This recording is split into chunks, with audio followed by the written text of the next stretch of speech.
katsoisitte delfiinien kylkieriä röntgenlaitteen läpi, olisi niistä löydettävissä ihmisen kädenluita muistuttavat luut, mitkä ovat jääneet miljoonien vuosien takaa, kun delfiinien esi-isät kulkevat vielä maalla.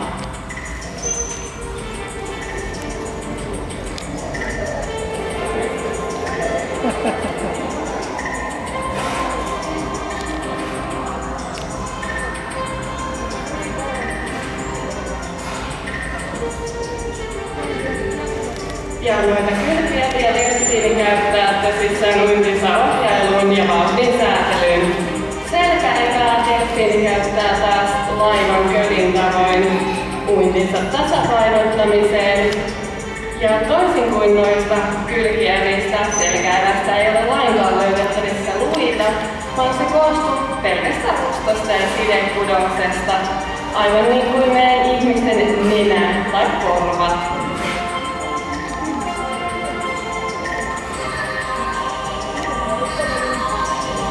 Ja selkäevä näkyy nyt hyvin siellä, kun ei 360-degree tornado.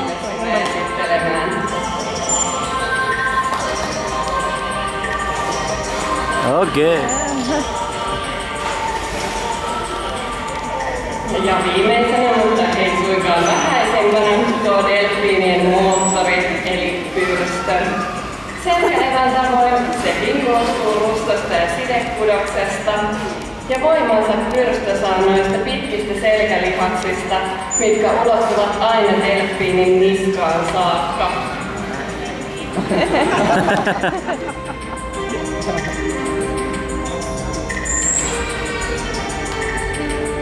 Delfiinistä pyrstöstä voiman nopeaan uintiin ja korkeisiin hyppyihin.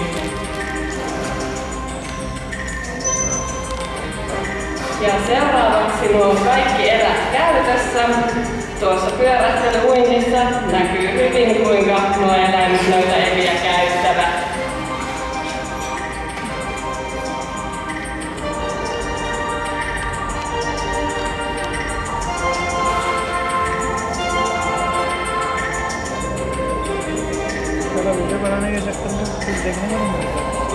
देख रहा हूँ। Ja tuossa näkyy äsken myös tuo delfiinien kaunis väritys. Se on kaksijakoinen, vatsapuoli on vaalea ja selkä tumma. Tämä toimii delfiineillä suojavärinä. Se suojaa niiden luontaisilta vihollisilta, joita ovat esimerkiksi miekkavalat ja hait. Väritys auttaa myös delfiineitä, kun ne itse saalistavat ruokansa.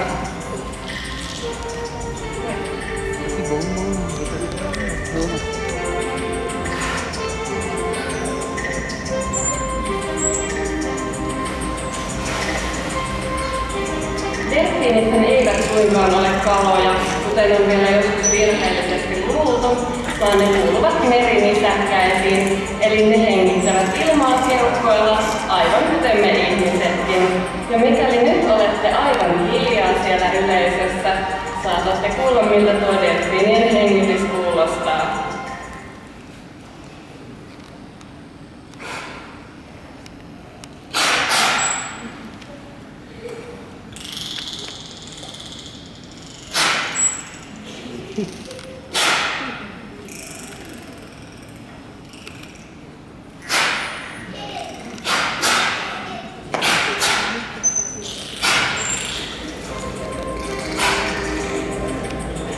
Näillä eläimillä on myös erittäin monipuolinen kommunikaatiokieli. Ne juttelevat tuolla veden alla keskenään erilaisilla vihellys- ja napsahdussarjoilla, mutta me olemme opettaneet näitä kaveruisia ääntelemään myös vedenpinnan yläpuolella. Ja seuraavaksi tätä ääntelyä.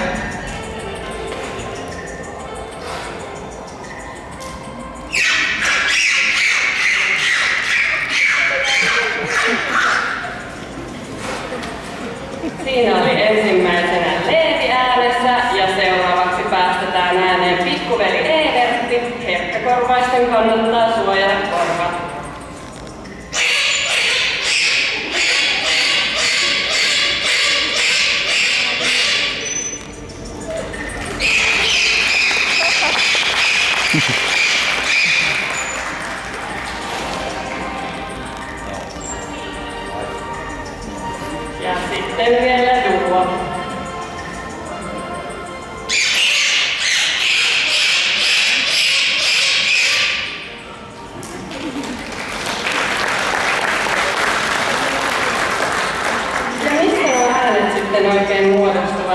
eivät suinkaan tuolla delfiinien suussa.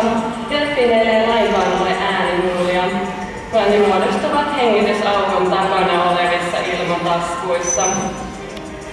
Ja delfiineillä on myös yksi hyvin mielenkiintoinen aisti.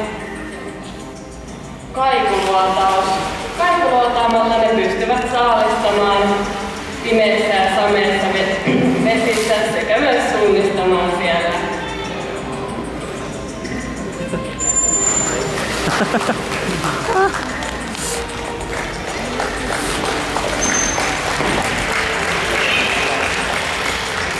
Mainitsin aikaisemmin tuosta delfiinien vahvasta pyrstöstä.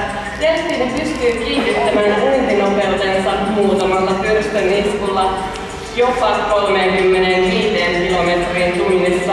Ja seuraavaksi hiukan vauhtinen